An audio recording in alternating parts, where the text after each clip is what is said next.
Hello students, स्वागत है आपका central academy senior secondary school Bikaner की ऑनलाइन प्लेटफॉर्म पर।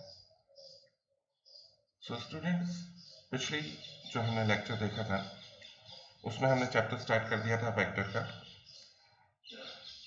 वहाँ पर हमने देखा था कि स्केलर क्वांटिटीज़ क्या होती हैं, वेक्टर क्वांटिटीज़ क्या होती हैं, वेक्टर को हम किस तरह से रिप्रेजेंट कर सकते हैं, क्या क्लासिफिकेशन होगा, एंड देन आफ्टर वेक्टर से रिलेटेड कुछ बेसिक जो टर्मिनोलॉजीज थी उनको हमने देख लिया था। आज हम अपने सेकंड लेक्चर में इससे आगे का पोर्शन शुरू करते हैं। Students, now we are talking about addition of two vector. अगर आपके पास दो वेक्टर हैं जो कि साइमल्टेनियसली किसी एक पार्टिकल पर वर्क कर रहे हैं, एक्ट कर रहे हैं, तो उन दोनों वेक्टर्स का एडिशन हम कैसे करेंगे, उनका रिजल्टेंट हम कैसे फाइंड आउट करेंगे। तो इसमें डिफरेंट टाइप ऑफ केसेस हैं स्टूडेंट्स। जैसे कि पहला केस अगर हम देखें, when two vectors are acting in the same direction। अगर आपके पास दो वेक्टर हैं जो कि साइमल्टेनियसली किसी पार्टिकल पर एक ही डायरेक्शन में वर्क कर रहे हैं या एक्ट कर रहे हैं, तो उनका एडिशन हमें कैसे करना है। फॉर एग्जाम्पल स्टूडेंट्स, मान लीजिए आपके पास एक वेक्टर है ए और दूसरा वेक्टर है आपके पास बी। अब आप देखें ये दो वेक्टर्स जो हैं, इन दोनों वेक्टर्स की डायरेक्शन सेम है। अब अगर इन दोनों वेक्टर्स को हम ऐड करना चाहें तो इन दोनों को ऐड करके हम एक वेक्टर बना सकते हैं, that is known as resultant vector, which is vector A plus vector B. So student, जो रिजल्टेंट वेक्टर हमें मिलेगा, इस रिजल्टेंट वेक्टर की डायरेक्शन जो है that will be same as the given vector. जो गिवन वेक्टर्स हमें दिए होंगे उन्हीं वेक्टर्स की डायरेक्शन में रिजल्टेंट वेक्टर की डायरेक्शन भी होगी। Now talking about the magnitude of the resultant vector. So students, resultant vector का magnitude given vectors के magnitude के sum के बराबर होगा। जो भी आपको vectors given है उन दोनों vectors के magnitude को आप ऐड कर दीजिए, that become magnitude of resultant vector. So students, this one is the first case. Now we are talking about the second case, when two vectors are acting in opposite direction. तो देखिए students, मान लीजिए आपके पास एक vector है a and other one is vector b। ना अब हम देख सकते हैं कि दोनों वेक्टर्स जो हैं इनकी डायरेक्शन एक दूसरे से जस्ट अपोजिट है, राइट। और नो डाउट a का मैग्नीट्यूड ज्यादा है, b का मैग्नीट्यूड कम है। अब अगर इन दो वेक्टर्स को हम ऐड करना चाहें तो नो डाउट यहाँ पर भी हमें एक रिजल्टेंट वेक्टर मिलेगा, ठीक है। अब जो रिजल्टेंट वेक्टर मिलेगा वो किस तरीके से मिलेगा, उस चीज को अगर हम देखें तो हमें करना क्या पड़ेगा कि एडिशन करने के लिए हमारे पास कंपल्सरी हो जाता है कि हम दोनों वेक्टर्स की जो डायरेक्शन है उसको सेम रखें। तो स्टूडेंट्स, मैं वेक्टर ए की डायरेक्शन को तो एज इट इज रखा हूं, लेकिन वेक्टर बी की जो गिवन डायरेक्शन मेरे पास है उस डायरेक्शन को जस्ट मैं अपोजिट कर रहा हूं। प्रीवियस कंडीशन से डायरेक्शन मैंने जस्ट अपोजिट कर दी है, लेकिन नो डाउट अब जो वेक्टर बी था जिसकी डायरेक्शन लेफ्ट साइड में थी, अगर उसकी डायरेक्शन को मैंने राइट साइड में बना दिया है, अपोजिट कर दिया है, तो फिर मैं यहां लिखूंगा minus vector B. No doubt अगर आप डायरेक्शन चेंज कर रहे हैं तो अपोजिट कर रहे हैं तो आपको माइनस का साइन लगाना पड़ेगा। Now we have now two vectors which are in same direction. अब हमारे पास दो वेक्टर्स हैं जो कि सेम डायरेक्शन में। अब हम इनका एडिशन कर सकते हैं, तो एडिशन करने से अब भी हमें मिलेगा एक resultant vector, right. Resultant vector R, जो कि कितना होगा, vector A minus vector B. Minus sign मैंने क्यों लगाया कि बेसिकली हम एडिशन ही कर रहे हैं, but one vector is positive and other one is negative. जब एक पॉजिटिव और नेगेटिव वेक्टर का एडिशन करेंगे तो नो डाउट आपका जो साइन आएगा प्लस माइनस माइनस, रिजल्टेंट में माइनस साइन रह जाएगा। तो बेसिकली हम एडिशन करना चाह रहे हैं, but due to the opposite direction यहां पर वेक्टर्स का सब्ट्रैक्शन हो जाएगा, राइट। अब रिजल्टेंट वेक्टर की डायरेक्शन क्या मिलेगी, तो देखिए स्टूडेंट, इसका बड़ा सिंपल सा रूल है कि रिजल्टेंट वेक्टर की डायरेक्शन उस डायरेक्शन में होगी जिस वेक्टर का मैग्नीट्यूड ज्यादा है। अब आप देखें, आपको जो दो गिवन वेक्टर्स दिए हैं, वेक्टर ए और वेक्टर बी, इनमें से वेक्टर ए का मैग्नीट्यूड ज्यादा है, तो जिस डायरेक्शन में वेक्टर ए होगा आपका रिजल्टेंट वेक्टर भी उसी डायरेक्शन में होगा। तो नो डाउट आपके रिजल्टेंट वेक्टर की डायरेक्शन इस तरफ हम रिप्रेजेंट करेंगे, और जो रिजल्टेंट वेक्टर का मैग्नीट्यूड होगा वो कितना होगा कि जो आपको गिवन वेक्टर्स दिए हुए हैं उनको आप सब्ट्रैक्ट, उनके मैग्नीट्यूड को आप सब्ट्रैक्ट कर दें, then you will get the magnitude of resultant vector. क्या कहा मैंने कि रिजल्टेंट वेक्टर की डायरेक्शन किस चीज पर डिपेंड करेगी कि इस रिजल्टेंट वेक्टर की डायरेक्शन उस डायरेक्शन में होगी जिस वेक्टर का मैग्नीट्यूड ज्यादा है। जैसे कि गिवन वेक्टर्स में से ए का मैग्नीट्यूड ज्यादा है तो रिजल्टेंट वेक्टर की डायरेक्शन भी ए की डायरेक्शन में होगी। और रिजल्टेंट वेक्टर का मैग्नीट्यूड हमें कैसे फाइंड आउट होगा कि जो दो गिवन वेक्टर्स हैं उनके मैग्नीट्यूड्स को अगर हम सब्ट्रैक्ट कर दें तो we will get the magnitude of resultant vector. So this is the process of addition when two vectors acting in opposite direction. Now, students, अब आते हैं हम थर्ड केस पर। यहाँ पर हमने ये तक तो देख लिया कि अगर वेक्टर्स सेम डायरेक्शन में हो तो एडिशन कैसे करना है, वेक्टर्स अगर अपोजिट डायरेक्शन में हो तो उनका एडिशन कैसे करना है। लेकिन थर्ड केस में हम देखेंगे कि अगर दो वेक्टर्स जो कि सेम या अपोजिट डायरेक्शन में नहीं, पर्टिकुलर कुछ एंगल बनाते हुए किसी पार्टिकल पर एक्ट कर रहे हैं, तो our third case is when two vectors acting at some angle. अगर दो वेक्टर एक पार्टिकल पर साइमल्टेनियसली वर्क कर रहे हैं कुछ पर्टिकुलर एंगल बनाते हुए, तब हमें उन दो वेक्टर्स का एडिशन कैसे करना है। तो देखिए स्टूडेंट, इस केस को समझने के लिए हमें तीन लॉज जो हैं उनको पढ़ना पड़ेगा। यानी जब दो वेक्टर एक ही पार्टिकल पर कुछ पर्टिकुलर एंगल बनाकर काम करते हैं तो उनके एडिशन को फाइंड आउट करने के हमारे पास डिफरेंट लॉज हैं फॉर डिफरेंट केसेस। उन्हीं लॉज को अब हमें देखना है। तो देखिए स्टूडेंट, इसी केस का फर्स्ट पार्ट अगर अपन देखें तो we have to study triangle law of vector addition. Triangle law of vector addition क्या कहता है? Triangle law of vector addition, if two vectors acting up on a particle at the same time represented by two sides of triangle taken in the same order, then resultant vector is represented by third side of the triangle taken in opposite order to the given vector. So that is known as triangle law of vector addition. अब मैं आपको इसको graphically किस तरीके से represent करना है इस चीज को समझिएगा। इन्होंने ये कहा कि आपके पास मान लीजिए एक ट्राइंगल है और इस ट्राइंगल की दो साइड्स को हम दो वेक्टर से रिप्रेजेंट करें। तो चलिए साहब, मैं इस ट्राइंगल की दो साइड्स ले रहा हूं जिनको मैं दो वेक्टर्स से रिप्रेजेंट कर रहा हूं और वो भी सेम ऑर्डर में, वो भी सेम ऑर्डर में। तो देखिए ये ट्राइंगल्स की मैंने दो साइड्स ले ली हैं जिनको मैं दो वेक्टर से रिप्रेजेंट करूंगा और वो भी सेम ऑर्डर। मान लीजिए this one is the vector A and other one is vector B. ठीक है, तो देखिए इसमें क्या लिखा था, if two vector acting on a particle at the same time represented by two sides of triangle, two sides of triangle taken in same order, taken in same order. तो देखिए यहां तक का स्टेटमेंट अपना क्लियर हो गया।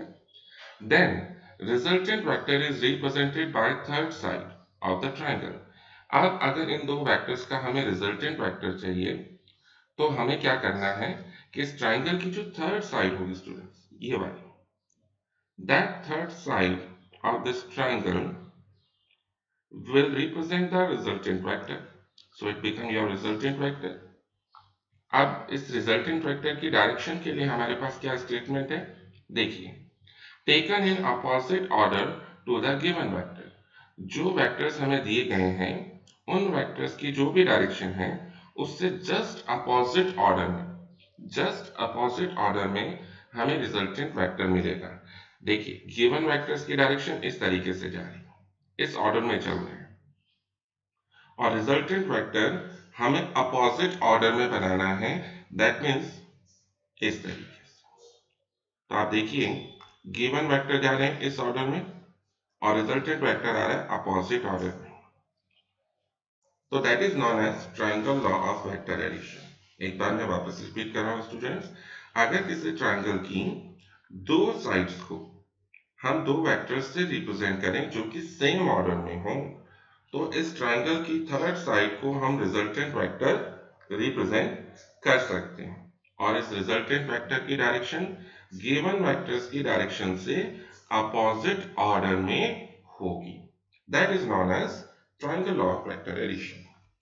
Now student, come to the next topic or another law of triangle vector addition, that is parallelogram law of vector addition. That is the another method to add two vectors which are acting on a particle in a particular angle simultaneously. How can we do it? If two vectors acting on a particle at the same time are represented by adjacent sides of parallelogram drawn from same point, then resultant vector is represented by diagonal of parallelogram drawn from the same point as given vectors. That is known as parallelogram law of vector addition. अब देखिए इसी चीज को हम graphically किस तरीके से समझ सकते हैं कि आपको एक मान लीजिए आपके पास एक पैरेललोग्राम है, ठीक है। अब अगर इस पैरेललोग्राम की दो एडजेसेंट साइड्स को, एडजेसेंट साइड्स कौन सी होंगी, जो कि एक ही पॉइंट से स्टार्ट हो रही, this one and this one, these are the adjacent side of this parallelogram, right? now अगर इन दो साइड्स को हम दो वेक्टर से रिप्रेजेंट करते हैं, vector A and vector B, right? तो देखिए सर, हमने यहां से लिखा था if two vectors represented by two adjacent sides of parallelogram drawn from drawn from same point, okay, यहां तक अपन देख चुके। ना आगे का स्टेटमेंट हमें क्या कहता है, then resultant vector is represented by diagonal of parallelogram.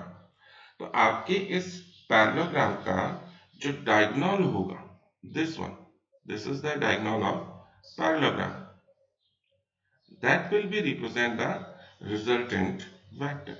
ये आपके रिजल्टेंट वेक्टर को शो करेगा। नाउ रिजल्टेंट वेक्टर तो हमारे पास आ गया, लेकिन इस रिजल्टेंट वेक्टर की डायरेक्शन क्या होगी, इसके लिए हमें स्टेटमेंट क्या दिया गया है, drawn from the same point as the given vector. इस रिजल्टेंट वेक्टर का इनिशियल पॉइंट या स्टार्टिंग पॉइंट भी वही होगा जो कि गिवन वेक्टर्स का है। तो आप देखिए गिवन वेक्टर्स ए और बी का स्टार्टिंग पॉइंट ये है, तो रिजल्टेंट वेक्टर का भी स्टार्टिंग पॉइंट ये रहेगा, और इस स्टार्टिंग पॉइंट से रिजल्टेंट वेक्टर दूसरे पॉइंट की तरफ मूव करेगा इस तरीके से। तो दैट मीन्स रिजल्टेंट वेक्टर की डायरेक्शन आप इस तरीके से रिप्रेजेंट करेंगे। So student, this is known as parallelogram law of vector addition. एक बार मैं वापस रिपीट करता हूं कि अगर हमारे पास कोई पैरेललोग्राम है और उस पैरेललोग्राम की दो एडजेसेंट साइड्स को हम दो वेक्टर से रिप्रेजेंट करें, तो रिजल्टेंट वेक्टर को हम डायगोनल से रिप्रेजेंट कर सकते हैं, और इस रिजल्टेंट सॉरी इस रिजल्टेंट वेक्टर का स्टार्टिंग पॉइंट भी वही होगा जो गिवन वेक्टर्स का है। तो that is the parallelogram law of vector addition. Okay students, now come to the third law, that is polygon law of vector addition। Polygon law of vector addition, जब आपके पास दो से ज्यादा वेक्टर है ना, 3 4 5 6 नंबर ऑफ वेक्टर्स हो, और उन सब वेक्टर्स का आपको रिजल्टेंट वेक्टर फाइंड आउट करना हो, तब आप यूज करेंगे polygon law of vector addition. That is the third case. Now if any number of vectors acting on a particle at the same time are represented by various side of open polygon, then in taken in same order, then resultant vector is represented by the closing side of the polygon taken in opposite order of the given vectors. That is known as polygon law of vector addition. Now students, अगर इसी चीज को, इस statement को हम graphically represent करना चाहें तो किस तरीके से हमें करना है, देखिए मान लीजिए आपके पास एक पॉलीगन है, यहां मैंने पेंटागन लिया है, तो इस पॉलीगन या यूं कहूं ओपन पॉलीगन हम क्यों कह रहे हैं, ध्यान से सुनिएगा। मान लीजिए इसकी जो साइड्स हैं उन साइड्स को हम डिफरेंट वेक्टर्स से रिप्रेजेंट कर रहे हैं, सम नंबर ऑफ वेक्टर्स से रिप्रेजेंट कर रहे हैं।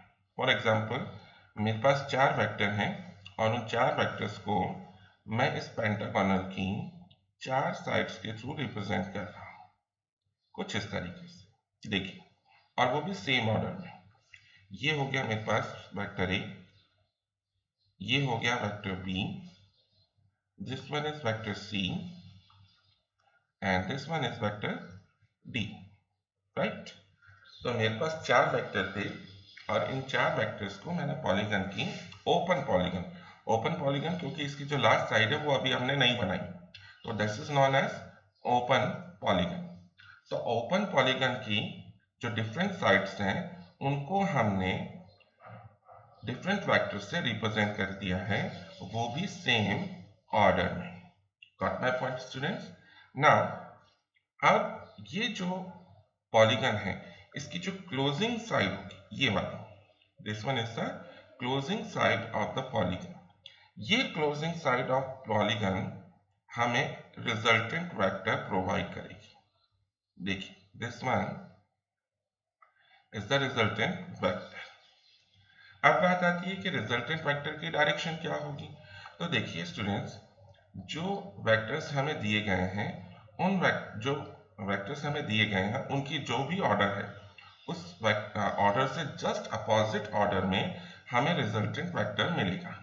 तो आप देखिए गिवन वेक्टर्स का जो ऑर्डर है वो कुछ इस तरीके से, राइट। तो रिजल्टेंट वेक्टर इससे जस्ट अपोजिट ऑर्डर में होगा, कुछ इस तरीके से। तो this is the polygon law of vector addition. मैं एक बार वापस रिपीट करता हूं, किसी भी ओपन पॉलीगन के साइड्स को अगर डिफरेंट वेक्टर या वेरियस वेक्टर से रिप्रेजेंट किया जाए सेम ऑर्डर में, ये हमारे पास एक पॉलीगन था ओपन पॉलीगन जिसकी डिफरेंट साइड्स को हमने वेक्टर्स के थ्रू रिप्रेजेंट किया, वो भी सेम ऑर्डर में।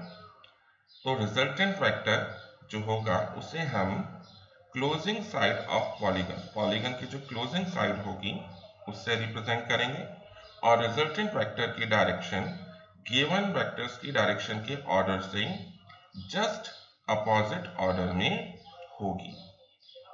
That is the polygon law of vectors addition. तो स्टूडेंट्स, ये हमने देखा, अलग अलग केसेस हमने देखे कि अगर वेक्टर्स सेम डायरेक्शन में हो तो उनका एडिशन कैसे करना है, अगर वेक्टर्स अपोजिट डायरेक्शन में हो तो उनका एडिशन कैसे करना है, अगर दो वेक्टर पर्टिकुलर एंगल पर वर्क कर रहे हो तो उनका एडिशन के लिए हमारे पास 3 लॉज हैं, triangle law of vector addition, polygon law of vector addition and triangle law of vector addition, parallelogram law of vector addition and then polygon law of vector addition. So students, ये जो अभी अपन ने laws पढ़े हैं, triangle law of vector addition, parallelogram law of vector addition and polygon law of vector addition, इन laws को का स्टेटमेंट हमने समझा है और इनका ग्राफिकल मेथड जो है उसको हमने समझा है ना। अब इस टॉपिक से थोड़ा सा आगे बढ़ते हैं और जो हमने triangle law of vector addition और parallelogram law of vector addition पढ़ा है, जो कि सिर्फ अभी ग्राफिकल मेथड में देखा है, उसी का अब हम देखते हैं analytical method.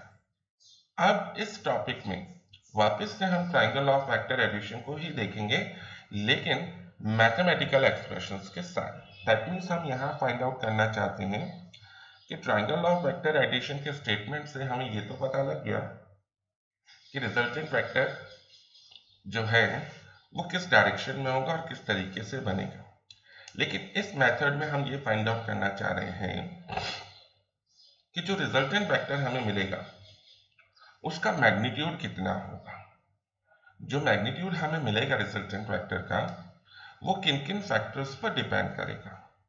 And other thing is that कि रिजल्टेंट वेक्टर की डायरेक्शन को ग्राफिकली तो हम रिप्रेजेंट कर चुके हैं, लेकिन मैथमेटिकली कैसे एक्सप्रेस करेंगे, ये सारे क्वेश्चंस के आंसर हमें इस टॉपिक में मिलेंगे, that is vector addition analytical method. तो सबसे पहले हम बात करते हैं बेटा ट्रायंगल ऑफ वेक्टर एडिशन की। तो देखिए यहाँ पर एक डायग्राम बना हुआ है जिसमें आपको ए बी सी एक ट्रायंगल दिख रहा होगा, और इस ट्रायंगल की दो साइड्स को हमने दो वेक्टर से रिप्रेजेंट किया है, वो भी सेम ऑर्डर में, vector A and vector B. अब इन वेक्टर्स ए एंड बी का जो रिजल्टेंट वेक्टर है that is represented by the third side of the triangle, right? And its direction is just in opposite direction to the given vectors.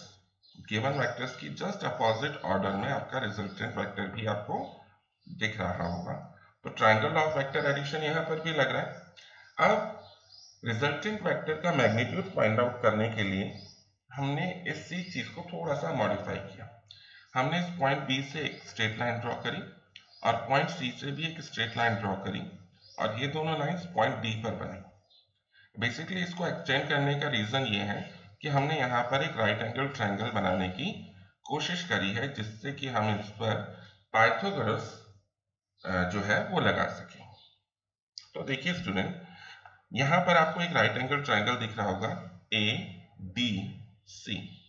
इस right angle triangle की हम बात करें तो in right angle triangle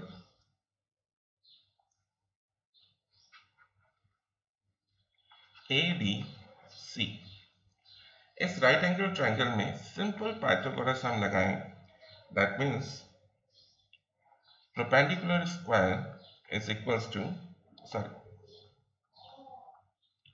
hypotenuse square is equals to perpendicular square plus base square, right? Simple rule लगा रहे हैं अपन Pythagoras का। तो आप देखिए इस ट्रायंगल में हाइपोटेन्यूस कौन सा होगा, that AC is the hypotenuse. तो मैं यहाँ लिख देता हूँ AC square that is equals to perpendicular square, चलिए या पहले लिख लेते हैं बेस स्क्वायर। तो बेस आपका जो बन रहा है इस ट्रायंगल का that AD is the base, right? तो AD square plus perpendicular square की बात करें तो CD, that line represent the perpendicular, right? तो CD square. So students AC square is equals to, आप देखिए AD जो लाइन आपको दिख रही है A से लेकर D तक की, इसको हम दो पार्ट्स में डिवाइड कर सकते हैं, A से लेकर B तक AB और फिर B से लेकर D तक BD, राइट? तो AD को हम दो पार्ट्स में डिवाइड कर देते हैं, AB plus BD and now its whole square plus CD square. अब अगर इस स्क्वायर को हम ओपन करें AC स्क्वायर इक्वल्स टू, ये जो AB प्लस BD हमें दिख रहा है इसका होल स्क्वायर है, तो इस होल स्क्वायर को अपन ओपन करते हैं, AB square plus BD square plus 2AB BD। Simply मैंने A प्लस B का होल स्क्वायर जिस तरीके से अपन ओपन करते हैं A square plus B square plus 2AB, same method के थ्रू मैंने इस स्क्वायर को ओपन किया, लास्ट में आपकी टर्म है CD स्क्वायर, राइट? इस इक्वेशन को अपन नंबर दे देते हैं इक्वेशन नंबर A। अब स्टूडेंट्स इससे थोड़ा सा और आगे चलें, सेकंड स्टेप की तरफ बने, तो यहां हमें एक राइट एंगल ट्रायंगल और दिखेगा। देखिए BDC, ये आपका एक छोटा सा राइट एंगल ट्रायंगल और बन रहा है जिसमें आपका एंगल बन रहा है थीटा, राइट? तो अपन इस राइट एंगल ट्रायंगल की बात करते हैं, that is the right angle triangle BDC, सी। और इस राइट एंगल ट्रायंगल की अगर हम बात करें तो इस राइट एंगल ट्रायंगल में अगर हम cos थीटा निकालने की कोशिश करें, सिंपल पाइथागोरस लगाइए, cos की वैल्यू कितनी होती है, that is base upon hypotenuse. तो आप देखें इस ट्रायंगल में बेस कौन सा बनेगा, ये D B, that is your base B D. और हाइपोटेन्यूज कौन सा बनेगा, ये जो आपको लाइन दिख रही है B C, that is your hypotenuse B C. So बेटा जी अब इनकी अगर बी डी को तो एज इट इज रखते हैं, ये जो बी सी लेंथ आपको दिख रही है बी से लेकर सी तक की length, that is equal to the magnitude of vector B. ये लेंथ किसके बराबर होगी, that is the magnitude of vector B. तो यहां पर इसको अपने सिंपली क्या लिख सकते हैं, b which represent the magnitude of vector b। Okay, so इस इक्वेशन से हमारे पास bd की इक्वेशन कितनी आ गई, b cos theta, that is the equation of bd, maybe this equation is b। now अब इसी राइट एंगल ट्रायंगल में अगर हम साइन थीटा की वैल्यू निकालें तो साइन थीटा इक्वल्स टू होता है आपका परपेंडिकुलर अपॉन हाइपोटेन्यूज। आप इसी राइट एंगल ट्रायंगल BDC में देखें, परपेंडिकुलर आपका कितना बनेगा, that is CD, and hypotenuse is again BC। तो CD को तो हम एज इट इज रहने देंगे, BC की जगह हम लिख सकते हैं magnitude of vector B। Now इस इक्वेशन से हमें CD की इक्वेशन मिल गई, that is B sin theta.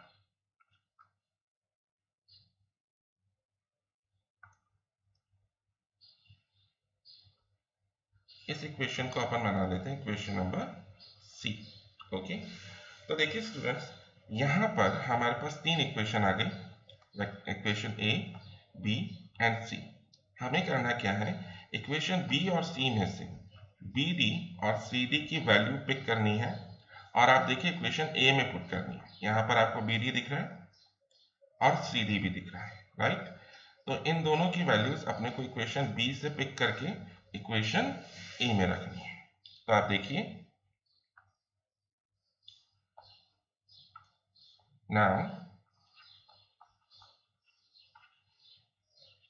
put the value of BD and CD from equation B and C to equation A। Equation B और C में से BD और CD की वैल्यू उठाकर हमें इक्वेशन A में पुट करनी है, राइट।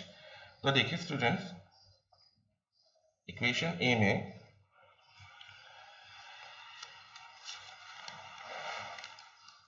अगर हम बात करें, सबसे पहले चलिए मैं आप एक काम करते हैं, अपन प्रीवियसली जो इक्वेशन है इनको पिक कर लेते हैं। ये लीजिए, ये इक्वेशन A थी अपने पास, इसको अपन एज इट इज पिक कर लेते हैं जिससे आपको समझने में दिक्कत ना हो। लीजिए सर, ये इक्वेशन A थी अपने पास। अब साथ ही साथ अपन एक काम और करते हैं कि जो अपना डायग्राम है इसको भी नेक्स्ट पेज पर पिक कर लेते हैं जिससे कि आपको डायग्राम में भी दिक्कत ना हो।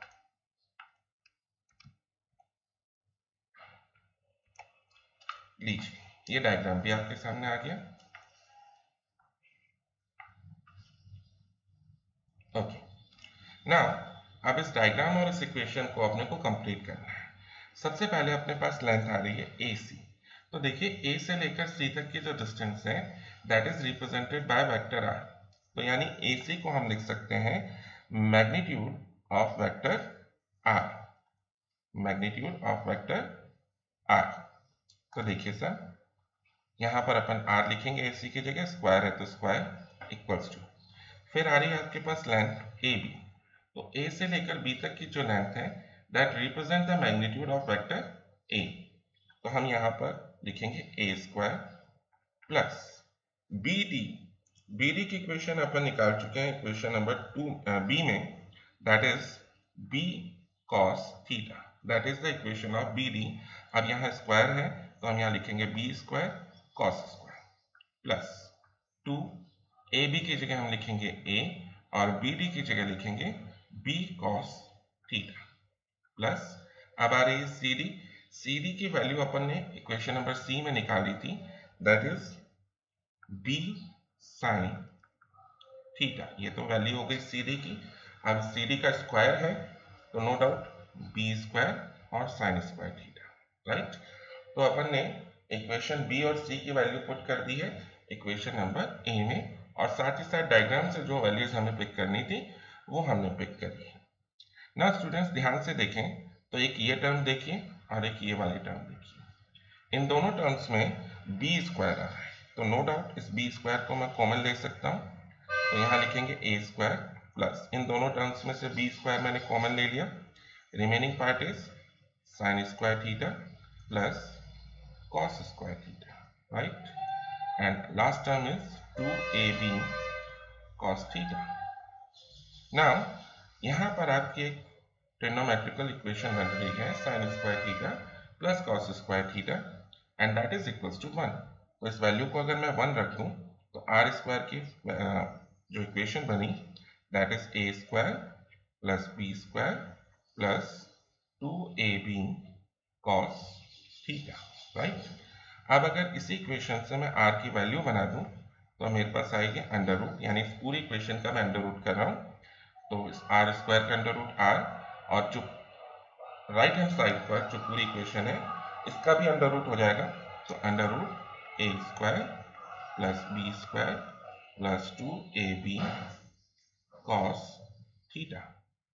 तो देखिए स्टूडेंट्स हमारा जो पहला टास्क था वो कंप्लीट होता है। यहाँ पर हमें रिजल्टेंट वेक्टर का मैग्नीट्यूड चाहिए था, राइट। तो this equation represent magnitude of resultant vector. ये इक्वेशन आपको रिजल्टेंट वेक्टर का मैग्नीट्यूड प्रोवाइड करेगी। नाउ नेक्स्ट क्वेश्चन जो हमारा था कि रिजल्टेंट वेक्टर किन किन फैक्टर्स पर डिपेंड करता है। तो आप इस इक्वेशन से देखिए कि जो आपका रिजल्टेंट वेक्टर है उसका मैग्नीट्यूड गिवन वेक्टर्स के मैग्नीट्यूड पर और उन दोनों के बीच में जो एंगल क्रिएट हो रहा है थीटा, वेक्टर ए और वेक्टर बी के बीच में जो एंगल बन रहा है दैट इज एंगल थीटा, उस पर डिपेंड कर रहा है। तो आप देखिए this is your vector A and this one is your vector B and that is the angle theta between A and B. ध्यान रखिएगा वेक्टर्स के बीच में जब भी आपको एंगल क्रिएट करना है, किन्हीं भी दो वेक्टर्स के बीच में आपको अगर एंगल क्रिएट करना है तो दोनों के स्टार्टिंग पॉइंट एक ही पॉइंट पर होने चाहिए। फॉर एग्जाम्पल जैसे मैंने एक वेक्टर ये लिया वेक्टर बी एंड ये आपका वेक्टर ए है, तो यहाँ पर वेक्टर ए और बी दोनों का इनिशियल पॉइंट सेम है, स्टार्टिंग पॉइंट सेम है, तो इस स्टार्टिंग पॉइंट पर जो एंगल क्रिएट होगा that is the angle theta between vector A and vector B. कई बार आपके पास सिचुएशन ऐसी आएगी कि दोनों का स्टार्टिंग पॉइंट एक नहीं होगा, जस्ट लाइक इस तरीके से ये आपके पास वेक्टर ए है, this one is vector B. अब आप इनके बीच में एंगल कैसे डिसाइड करेंगे, तो आप एक काम करिए कि इस वेक्टर ए को आगे की तरफ एक्सटेंड कर दीजिए, आगे की तरफ एक्सटेंड कर दीजिए तो that become vector A, right, और this one is vector B. अब वेक्टर ए और वेक्टर बी दोनों का स्टार्टिंग पॉइंट सेम हो गया है, तो अब इन दोनों के बीच में जो एंगल क्रिएट होगा दैट एंगल इज थीटा। तो ध्यान रखिएगा कभी भी दो वेक्टर्स के बीच में अगर हमें एंगल डिसाइड करना है तो उन दोनों वेक्टर्स के स्टार्टिंग पॉइंट सेम होने चाहिए, तभी हम उसके बीच में एंगल क्रिएट कर सकते हैं। ओके, नाउ अब बात ये आती है कि जो रिजल्टेंट वेक्टर आया है उस रिजल्टेंट वेक्टर की डायरेक्शन को हम कैसे रिप्रेजेंट करें, राइट। तो अब हमें करना क्या है कि देखिए ये वेक्टर ए है आपके पास, this one is resultant vector R, और इन दोनों के बीच में एक एंगल क्रिएट हो रहा है दैट इज अल्फा। अगर मैं इस अल्फा की इक्वेशन फाइंड आउट कर लूं तो ये एंगल अल्फा जो है ये आपके रिजल्टेंट वेक्टर की डायरेक्शन को रिप्रेजेंट करेगा। अब आप कहेंगे सर कोई भी एंगल डायरेक्शन कैसे डिसाइड करेगा? तो स्टूडेंट्स, अपन को वेक्टर ए की पोजीशन पता है कि वेक्टर ए की पोजीशन ये है क्योंकि गिवन वेक्टर होगा। अब इस वेक्टर को एज अ रेफरेंस मानते हुए हम ये चेक करने की कोशिश कर रहे हैं कि आपका रिजल्टेंट वेक्टर इस वेक्टर ए से कितना एंगल क्रिएट कर रहा है, कि वेक्टर ए के कंपैरिजन में रिजल्टेंट वेक्टर कितने एंगल पर, 30 डिग्री पर, 45 पर, 60 डिग्री पर, कितने एंगल पर रिजल्टेंट वेक्टर क्रिएट हो रहा है। अगर ये एंगल हमें मिल जाए तो हम इजीली बता सकते हैं कि वेक्टर ए से इतने एंगल पर रिजल्टेंट वेक्टर की डायरेक्शन होगी, राइट। तो रिजल्टेंट वेक्टर की डायरेक्शन को मैथमेटिकली हम किससे रिप्रेजेंट करेंगे? By using angle alpha. Okay, अब इस अल्फा की इक्वेशन हमें फाइंड आउट करनी है। सो स्टूडेंट्स, आप ध्यान से देखें तो हमारे पास दो इक्वेशन पहले से, equation B and equation C, जो अपन ने प्रीवियसली फाइंड आउट करी थी, equation B and equation C, right, जो कि बी डी और सी डी की इक्वेशन है। इन्हीं इक्वेशन का यूटिलाइजेशन हमें करना है, ठीक है। किस तरीके से करना है आप देखिए। अगर हम इसको, मैं अलग कलर से करता हूं जिससे आपको इजीली दिख सके। अगर हम बात करें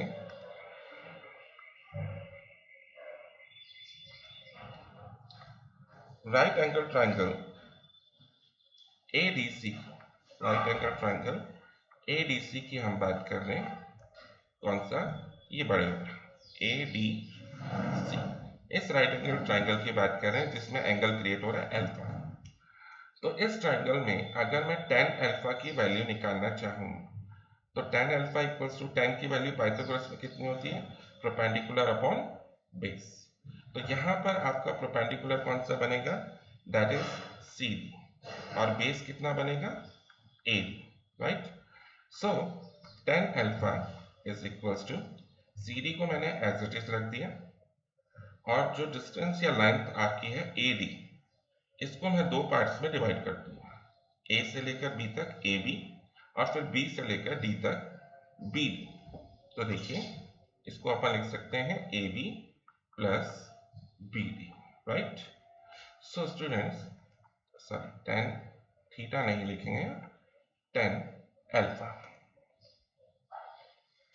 सो tan alpha equals to, C D की इक्वेशन अपने पास क्या है चेक करिए। सी डी इक्वल्स टू है बी साइन थीटा, तो सी डी की जगह अपन लिखेंगे B sine theta divided by A B. A से लेकर बी तक की जो लेंथ है that is represented by magnitude of vector A. तो ए बी की जगह लिखेंगे अपन magnitude of vector A plus, next अपने पास आ रही है बी डी। बी डी की इक्वेशन अपन फाइंड आउट कर चुके, देखिए B D equals to B cos theta, तो ये वैल्यू हम पुट करेंगे बी कॉस थीटा, राइट। अब यहां से अपने को अल्फा इक्वल्स टू मिलेगा tan inverse b sin theta divided bye a plus b cos theta, and this is the final formula of alpha, and that alpha represent direction of resultant vector. So students, triangle law of vector addition के analytical method में हमने basically resultant vector का magnitude find out करने की कोशिश करी। इसकी equation अपने पास आ गई, r equals to under root a square plus b square plus 2ab cos theta, where a is the magnitude of vector a, b is the magnitude of vector b, and theta is angle between vector a and vector b. Similarly, हमने vector जो resultant vector है उसकी direction find out करने के लिए alpha angle create किया, और उस अल्फा एंगल की इक्वेशन हमारे पास आ गई tan inverse b sin theta divided bye a plus b cos theta, which represent the direction of resultant vector. Okay, student. So this is the all about triangle of vector addition analytical method.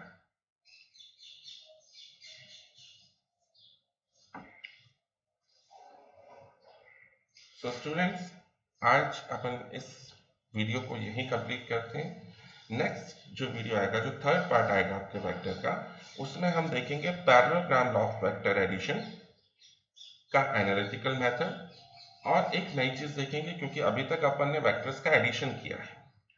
अगर हमें vectors को product करना हो, multiply करना हो, तो वो किस तरीके से किया जाता है, उस चीज को हम next third part of vector में देखेंगे। तो इस क्लास के लिए मैं बहुत बहुत धन्यवाद।